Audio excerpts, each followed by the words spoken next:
Friends, चाय पत्ती का फर्टिलाइज़र तो हम अपने प्लांट में अक्सर यूज़ करते रहते हैं और आप सभी जानते हैं कि इस फर्टिलाइज़र के प्लांट के लिए क्या फ़ायदे हैं। लेकिन यदि इस चाय पत्ती में कुछ चीज़ें ऐड कर दी जाएँ तो इस फर्टिलाइज़र की पावर को हम बढ़ा सकते हैं और प्लांट को कहीं ज़्यादा पोषक तत्व दे सकते हैं। तो आज के वीडियो में मैं आपको बताऊँगी कि किस तरह से आप चाय पत्ती में दो चीज़ों को शामिल करके प्लांट के लिए एक शक्तिशाली फर्टिलाइज़र बना सकते हैं, जो कि सर्दियों में प्लांट को बहुत ज़्यादा फ़ायदा पहुंचाएगा।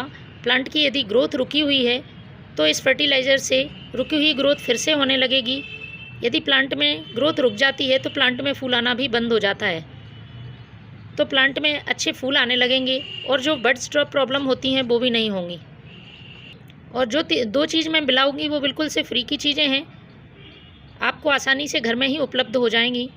इस फर्टिलाइज़र का सबसे बड़ा फ़ायदा यह रहेगा कि ये फर्टिलाइज़र के साथ साथ एक इंसेक्टिसाइड और फंगिसाइड की तरह काम करेगा, क्योंकि प्लांट में सिर्फ फर्टिलाइज़र ही डालना काफ़ी नहीं है। सर्दियों के मौसम में बहुत ज़्यादा इंसेक्ट अटैक होता है, काले कीड़े प्लांट में लग जाते हैं या फिर मिट्टी में फंगस हो जाती है। मिट्टी में छोटे छोटे इंसेक्ट जो कि हमें आँखों से दिखाई नहीं देते हैं, वह भी प्लांट की ग्रोथ पर असर डालते हैं और प्लांट की जड़ों को धीरे धीरे ख़राब कर देते हैं और प्लांट मुरझा जाता है और उसकी ग्रोथ रुक जाती है।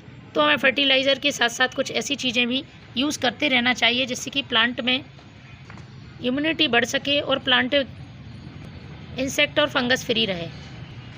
क्योंकि गुलाब, गुड़हल आपने अक्सर देखा होगा, गुलदाउदी, इन पर बहुत ज़्यादा इंसेक्ट अटैक होता है। गुलदाउदी में काले कीड़े बहुत परेशान करते हैं। जैसे जैसे फ्लावर्स आते हैं साथ में ये कीड़े भी प्लांट को ख़राब करने लगते हैं और फिर एक बार फूल आकर दोबारा आना बंद हो जाते हैं या फूलों का साइज़ बहुत छोटा हो जाता है। तो प्लांट को हेल्दी रखने के लिए आपको उसे इंसेक्ट फ्री रखना बहुत ज़रूरी है। तो इस फर्टिलाइज़र में आपको मैं ऐसी चीज़ ऐड करके दिखाऊंगी जिससे प्लांट में मिट्टी की उपजाऊ शक्ति भी बढ़ेगी। तीसरी बात, यदि प्लांट में फूल आने की समस्या है, एक बार फूल आकर आना बंद हो गए हैं, तो आप इसे पोटेशियम रिच फर्टिलाइज़र दें। तो इस फर्टिलाइज़र में पोटेशियम भरपूर मात्रा में रहेगा और इस पोटेशियम से प्लांट की इम्यूनिटी बूस्ट होगी, जड़ें मजबूत होंगी, इसके साथ ही अच्छी मात्रा में प्लांट फूल देने लगेगा है। तो सबसे पहले आपको एक खाली जार लेना है। खाली जार में आप सबसे पहले डालें इसमें फ्रेश टी लीफ। मैं फ्रेश टी लीफ का ही उपयोग कर रही हूँ, 1 चम्मच 1 लीटर पानी में। और यदि आप यूज्ड टी लीफ का यूज़ करना चाहते हैं तो आप 2 चम्मच 1 लीटर पानी में यूज़ करें। तो मैंने जार में ये 1 चम्मच फ्रेश टी लीफ ले ली है। नाइट्रोजन से भरपूर होती है, इसके साथ ही सॉइल को उपजाऊ बनाती है, उसके पीएच को बैलेंस करके चलती है और मिट्टी को थोड़ा सा एसिडिक कर देती है, जिससे प्लांट में फूल अच्छी मात्रा में आने लगते हैं। इसमें जो दूसरी चीज़ है वो है ये प्याज के छिलके। पोटेशियम रिच होते हैं, बहुत अच्छी मात्रा में इनमें पोटेशियम होता है।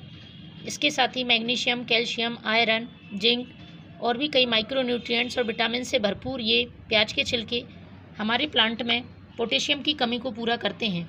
यदि पोटेशियम की प्लांट में कमी होती है तो प्लांट फूल देना बंद कर देता है, प्लांट की ग्रोथ रुक जाती है और प्लांट कमज़ोर हो जाता है।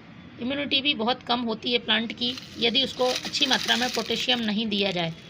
तो मैं 2 मुट्ठी ये प्याज के छिलके ले रही हूँ। आप प्लांट की संख्या के हिसाब से इस फर्टिलाइज़र को कम ज़्यादा कर सकते हैं।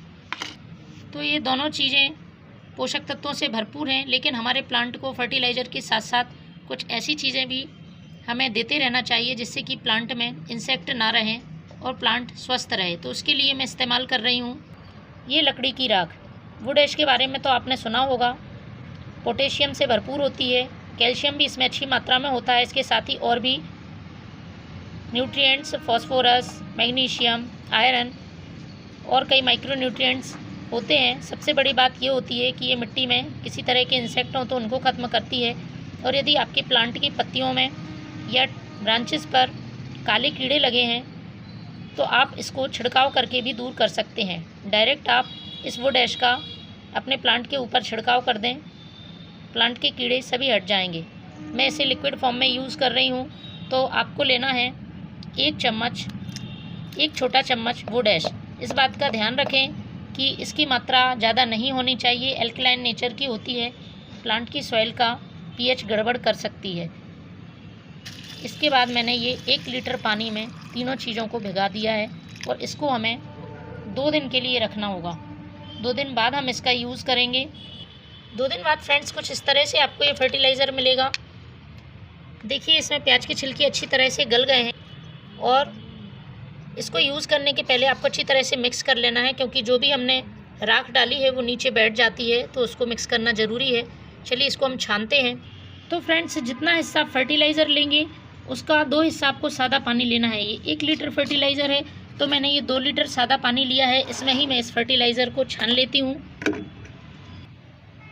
इस तरह से आपको प्लांट में डालने से पहले डाइल्यूट करना बहुत ज़रूरी है। ये देखिए इसका कलर पूरी तरह से चेंज हो गया है। तो फ्रेंड्स ये फर्टिलाइज़र अब हमारे प्लांट्स में डालने के लिए तैयार है। इसे आप अपने प्लांट की सॉइल में पॉट की साइज़ के हिसाब से महीने में 1 बार यूज़ करें। Thank you.